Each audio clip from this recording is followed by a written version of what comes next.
नमस्कार आदरणीय दर्शक महानुभाव, नेपालको पहिलो सामुदायिक टेलिभिजन लुम्बिनी टेलिभिजनको प्रस्तुति कार्यक्रम मफसल चौतारीमा यहाँहरूलाई हार्दिक स्वागत अनि अभिवादन। देशको समसामयिक राजनीतिक आर्थिक शैक्षिक मुद्दाहरूमा बहस चलाउने उद्देश्यले यो कार्यक्रम तयार पारिएको हो। आदरणीय दर्शक महानुभाव, आज हामीले देशसित सँगसँगै विदेश परदेशमा रहेर परदेशको सेवा गर्ने नेपालीहरूको अवस्था र विशेष गरेर सबभन्दा बढी खुल्ला सिमानाका कारण जोडिएको भारतसँगको नेपालीहरूको अवस्था र वर्षौंदेखिको इतिहास, त्यहाँको सांस्कृतिक र नेपालको सांस्कृतिक अवस्था र त्यहाँ रहेका नेपालीहरूको अवस्थाको विषयमा कुरा गर्नेछौँ। र त्यसका लागि हामीसँग हुनुहुन्छ भारतमै रहेर नेपाली संस्कृतिको एउटा विकासमा महत्त्वपूर्ण योगदान दिनुहुने भारतीय सेनाका भूतपूर्व ब्रिगेडियर पीएस गुरुङ। उहाँसँग हामीले नेपाल र भारत बीचको एकता र त्यहाँको रहेका बासिन्दाहरूको एउटा सांस्कृतिक एकतालाई कसरी अगाडि बढाउन सकिन्छ र कसरी अगाडि बढिरहेको छ भन्ने विषयमा कुरा गर्नेछौँ। आउनुहोस् दर्शक महानुभाव, कार्यक्रममा उहाँलाई स्वागत गरौँ। यहाँलाई कार्यक्रममा स्वागत छ। धन्यवाद। एउटा भारतीय सैनिक नेपाली पोसाकमा हुनुहुन्छ, ढाका टोपी लगाउनु भएको छ, कस्तो लाग्छ यहाँलाई? मलाई त बडा गर्वान्वित फिलिङ हुन्छ कि म यहाँ आएर आफ्नै वेशभूषामा आफ्नै मान्छेहरूको बिचमा भए जस्तो मलाई लागेको छ। लामो समय भारतमा बिताएका श्रम, पसिना, रगत नेपालीहरूले धेरै खर्चेका छन् भारतमा। तर जुन ढङ्गको नेपालीहरूको, जसलाई हामी गोर्खाली भन्छौँ, तिनीहरूको अवस्था भारतप्रति अहिले भारतले हेर्ने दृष्टिकोण र एउटा जुन खालको सहकार्य र उनीहरूलाई गर्नुपर्ने सम्मान भारतले गर्न नसकेको भन्न मिल्छ। यो जस्तो एक कोइनको दुईटा तर्फ हुन्छ, त्यस्तै प्रकारको तपाईको यो सवाल रहेछ कि हामीहरूले किन अघि बढ्न सकेको छैनौँ।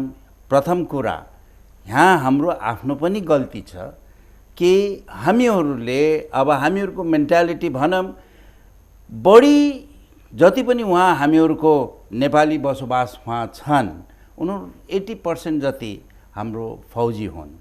त फौजीको जो एम एम्बिसन हुन्छ त्यो अलिकति लिमिटेड ट्रेनिङको कारण, उनीहरूको बसोबसाइको कारण, त्यो हुनाले हामीहरू अलि उन्नति गर्न सकेको छैन। और सँगसँगै अब देश हाम्रो भारतवर्षले प्रयास त गरेछन् थोडा बहुत, जस्तो कि हामीहरूलाई अन्य पिछडा वर्गको दर्जा दियो, त्यसमा अलिकति आरक्षण पाइन्छ। त्यसमा पनि हामीहरूलाई दुविधा यो भइरहेछ कि सबैले त्यो पाउन सक्दैन, किनभने उनीहरूले जो शर्तहरू राखेको छ, जस्तो कि अब मूल निवासीले मात्रै पाउला। मूल निवासी भनेको 1950 मा बसोबास, त्योभन्दा पहिले बसोबास गरेको मान्छेहरूले मात्रै पाउला। त्यसमा तकरिबन 80% भन्दा बढी मान्छेहरूले त्यसको मौका पाउँदैन या त्यसको फाइदा उठाउन सक्दैन। त यसलागि हामीहरू अलि अघि बढ्न सकेको छैनौँ त्यो दिशामा।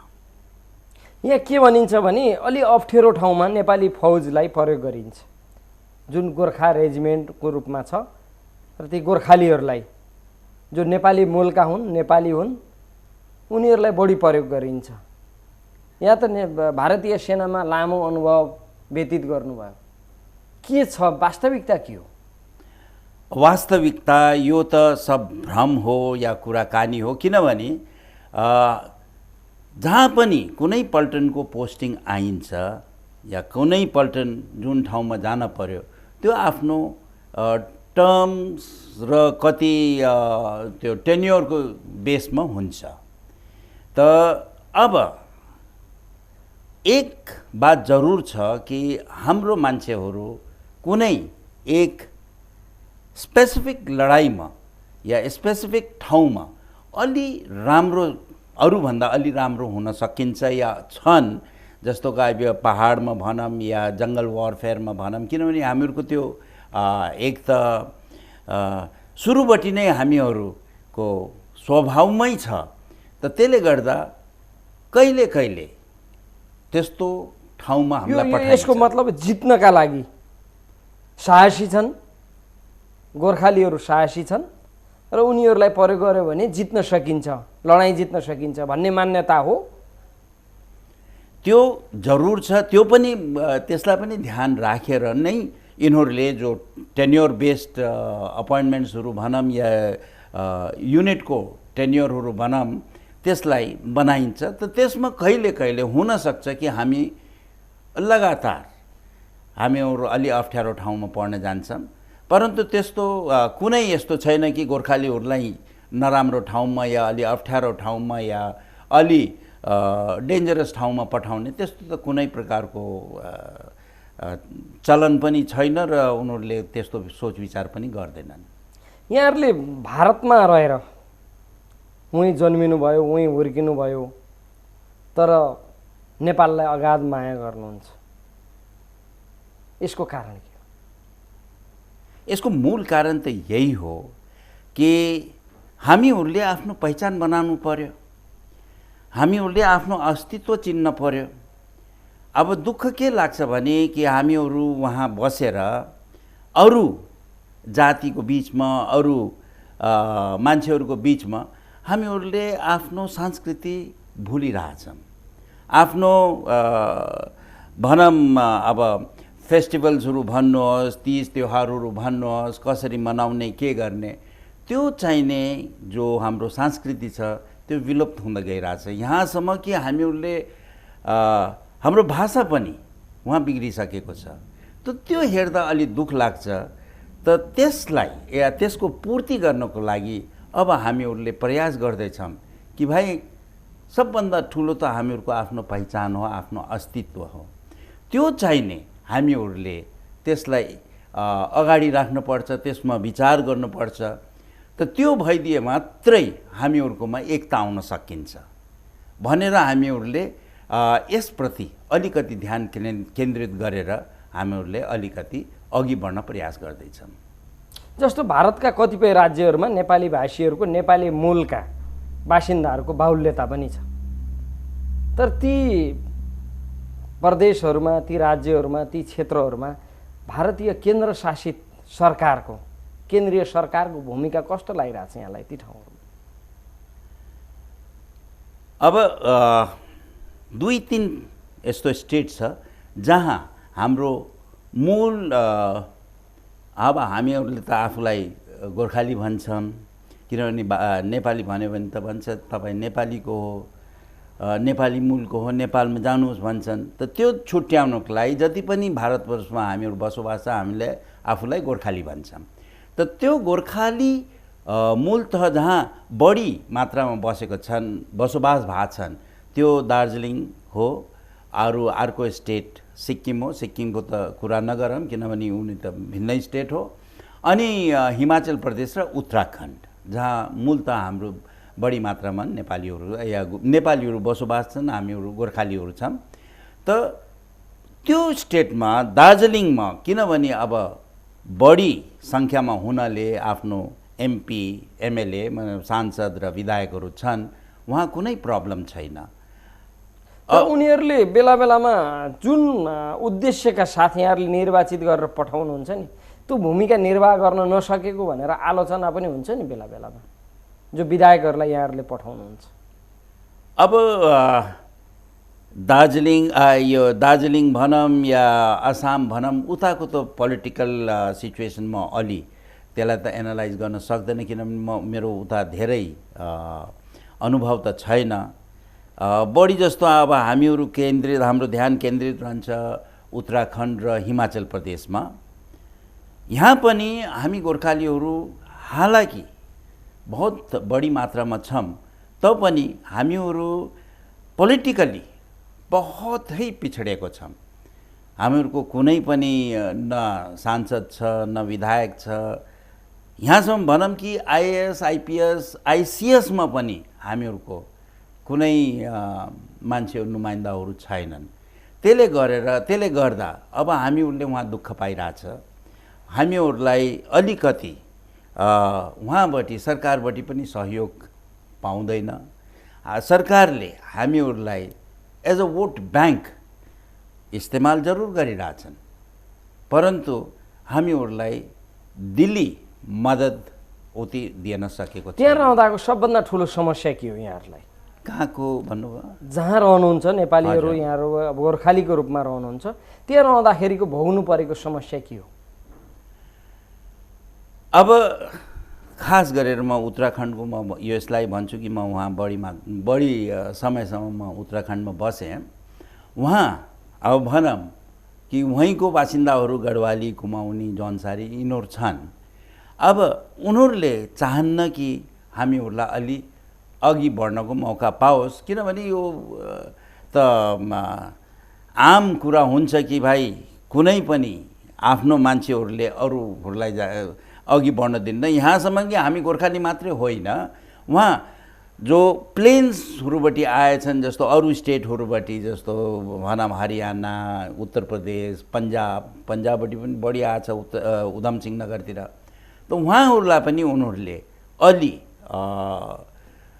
राम्रो नजरले हेर्दैन, मद्दत गर्नको प्रयास गर्दैन र उनीहरूलाई अलिकति उनीहरूको तर्फबाट अलि उनीहरूले, हामीले हिन्दीमा भन्छौँ नजर हटाना चाहते हैं, त त्यो कुरा चलिरहेछ उहाँ।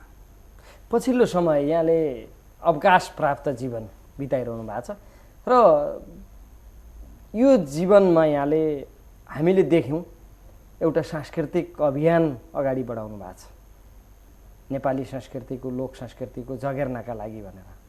यो कसरी सोचको विकास भयो? जस्तो अहिले भर्खरै मैले भने कि अब म गोर्खा पल्टनमा 40 साल बसेँ। त्यहाँपछि अब जब आफ्नो समाजमा आएँ त अलि हामीहरूले आफ्नै समुदायको दुर्गति जस्तो भनौँ, पोलिटिकल सप्रेसन भनौँ, र त्योभन्दा बढी पनि हामीहरूको आफ्नै जातिमा जो हामीहरूको संस्कृति छ, जो हामीहरूको ट्रेडिसनल हेरिटेज छ, त्यो विलुप्त हुँदा देख्दा अलि मन दुःख लाग्छ। मान्छेहरूले अब भाषा बोल्न सक्दैन, तीज तिहारको बारेमा उनीहरूलाई पनि उति ज्ञान छैन, र त्यसको बाहेक हामीहरूको अब कल्चरतिर भनौँ, यो सांस्कृतिक लोक नृत्य यताउतामा पनि उनीहरूलाई कुनै प्रकारको रुचि छैन। पाश्चात्य सङ्गीत उनीहरूको पुरा ध्यान उतैतिर केन्द्रित भएको छ। त त्यो अवस्था हेर्दाखेरि बल्ल हामीहरूले भन्यौँ कि नै, अगर हामीहरूले आफ्नै पहिचान बिर्सिन लायो भने फेरि हामी अघि बढ्न सक्दैनौँ। त त्यसलाई ध्यानमा राखेर हामीहरूले फेरि यो कल्चरल यानि कि सांस्कृतिकपट्टि पढेर अब हामीहरूले यसलाई अलि अघि बढाउनको विचार गरेछौँ। यहाँहरू त नेपालमा पनि ल्याएर देखाइदिनु भयो नि त, नेपाली नबिर्स है, नेपालीहरू हाम्रो संस्कृति हो भनेर यहाँहरूले मारुनी, कौडा, सोरठी, तामाङ सेलो यस्ता कार्यक्रमहरू, नृत्यहरू देखाइदिनु भयो। तपाईँले हाम्रो यो जो कल्चरल ट्रुपे छ त्यसको एम अलि गलत सम्झ्नुभयो। हामीहरूले यहाँ ल्याएर देखाउने कि हामीले यो गर्न सक्छौँ, त्यो इरादा थिएन। अब कुनै चिज पनि अगर हामीले उसको अध्ययन गर्ने हो भने त्यसको मूलभूत क्या हो, उसको बेसिक फाउन्डेसन कहाँ छ, कसरी हुन्छ, त्यसलाई विचार गरेर हामीले वहाँ अब यो नेपाली पुरा लोकनृत्य वगैरह गर्दा त छौँ। यो हामीहरूको सिर्फ आफ्नो टिभीबाट, इन्टरनेटबाट और अलिकति जो पनि हामीहरूको नलेज छ, जस्तो मेरो बहिनी छ, ऊ मेन कोरियोग्राफर हो, उनीको यहाँको अनुभव छ, उनको मद्दतले पनि हामीले गऱ्यौँ। परन्तु यसले यहाँले जुन एउटा अभियान सुरु गर्नुभयो नि, त्यसले त यहाँ रहेका नेपालीहरूलाई के देखायो भने हामी यहाँको अवस्थालाई हेर्दा पश्चिमा संस्कृतिले धकेलेको अवस्थामा, अतिक्रमण गरेको अवस्थामा, डिस्को डान्सतिर गइरहेको अवस्थामा यहाँहरूले जुन खालको प्रोग्राम देखाइदिनु भयो, त्यसले एकचोटि सोच्न चाहिँ बाध्य बनायो। त्यो भन्न सक्दैनौँ हामी? नै, त्यो तपाईँहरूको त्यो त आफ्नो सोच होला, पर हामीहरू के र कुन उद्देश्यले आएको हौँ त्यो पटक्कै होइन। हामीहरूले त्यही विचार गऱ्यौँ कि भाइ अब नेपाली कल्चर त यहाँको हो, हामीले वहाँ प्रयास गर्दैछौँ आफ्नो पहिचानको लागि, आफ्नो अस्तित्वको लागि। त त्यसलाई अलिकति अरू त्यो एक यस्तो रूप दियौँ त त्यो कहाँबाट पाइएला त हामीले भन्यौँ कि जहाँबाट कल्चर सुरु भएको छ त्यहीँ गएर हेरौँ हाम्रो मान्छेहरू कस्ता छन्, वहाँको रहनसहन के छ, वहाँको सांस्कृतिक के छ। त त्यो गरेर और हामीहरूले यस्तो गरेछौँ, यसमा कुनै कमी बेसी छ भने हामीहरूलाई बताउनुहोस्। हामी सिक्न आएको हो, हामी सिकाउन आएको होइन, हामी देखाउन आएको होइन, हामी सिक्न आएको हो। और म तपाईँलाई साँच्चै नै भनिरहेको छु, मैले कलाकारहरूसँग कुरा गरेँ। अब हामीहरूले त कलाकारहरूलाई जस्तो अब एउटा बच्चा हुन्छ त्यसलाई पढाउनलाई रटाइरहन्छौँ, जस्तो संस्कृत भयो मिनिङ बुझ्दैन रट्छ, राम्रो नम्बरले पास हुन्छ। मेरो ख्याल चाहिँ त हामीहरू पनि त्यही राम्रो नम्बरले पास भइरहेको छौँ। परन्तु मूलभूत जो हामीहरूको संस्कृति हो, जहाँबाट सिर्जना भएको थियो त्यहाँबाट यहाँहरू त्यो सन्देश लिएर जान चाहनुहुन्छ? लिएर मात्रै होइन, यहाँ आएर हामी सिक्न चाहन्छौँ। र म यो कलाकारहरूलाई त्यसको एउटा फिलिङ दिन माग्छु कि भाइ यहाँ आउनुभयो, हेर्नुहोस्, भेट्नुहोस् र देख्नुहोस्।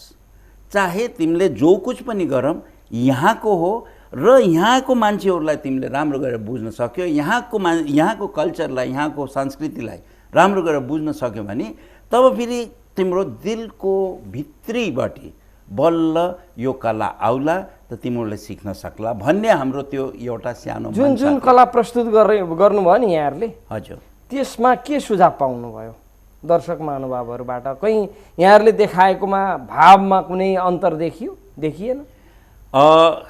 हामीहरूले काठमाडौँ, पोखरा, बुटवलमा यो सो गऱ्यौँ।